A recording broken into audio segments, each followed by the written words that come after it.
Hello' guys, কি খবৰ চবৰ? আজি আমি আহিছো বৰদোৱা ফিল্ডত, যিহেতু আমাৰ ৰাজতিলক থিয়েটাৰ চলি আছে।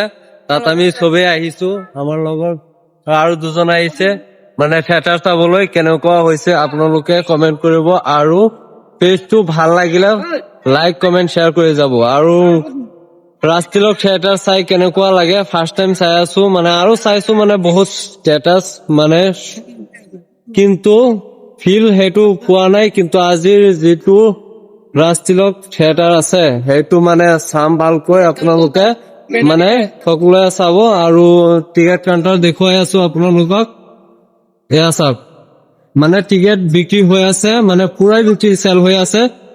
আমি আহিছো চাম, এতিয়া টিকেট লম। আৰু সেইটো চাওক ৰাজতিলক থিয়েটাৰৰ মানে গাড়ী যিটো আছে, মানে সিহঁত আহিছে, এইটো বাছ আৰু এইটো পোষ্টাৰ চাইছে, এইটো পোষ্টাৰ। আৰু মানুহ বহুত ভিৰ হৈ আছে, মানে টিকেট কাউণ্টাৰ এইটো চাওক, মানে টিকেট বহুত বিক্ৰী হৈ আছে, সেইটো চাওক। আৰু জয় জুবিনদাৰ, আৰু জুবিনদাৰ ফটো শ্ৰদ্ধাঞ্জলি জনোৱা হৈছে, এইটো চাই লওক।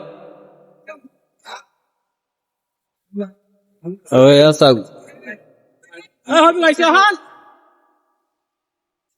এয়া চাওক, আমাৰ মানে চবেই আহিছো, আমাৰ ঘৰৰ ওচৰৰ মানুহ আহিছে, মই লৈ আহিছো। আৰু এটা ব্লগ বনাই আছো, সকলোৱে চাপোৰ্ট কৰিব, ঠিক আছে গাইজ। আৰু এইটো চাওক,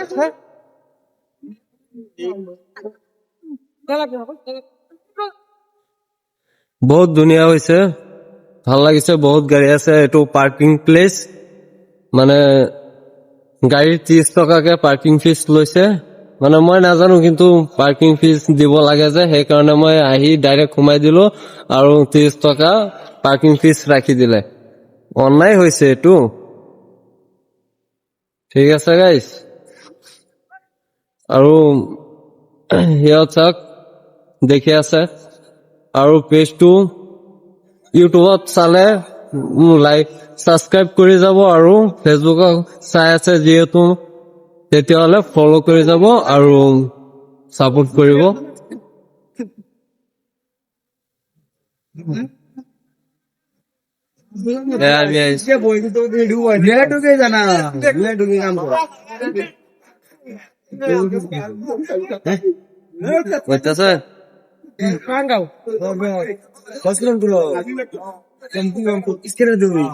আমি